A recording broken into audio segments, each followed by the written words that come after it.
Dalamnya lembut ya, luarnya garing seperti ini ya. Nanti tinggal kita tata ya di atas piring. Nah, lihat lagi nih, seperti ini. Tuh, garing ya. Nah, ini kuahnya.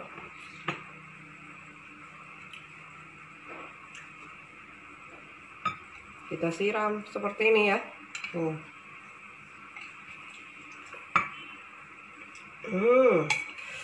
Wow. Kita taburi ya. Dengan cincangan timun ya.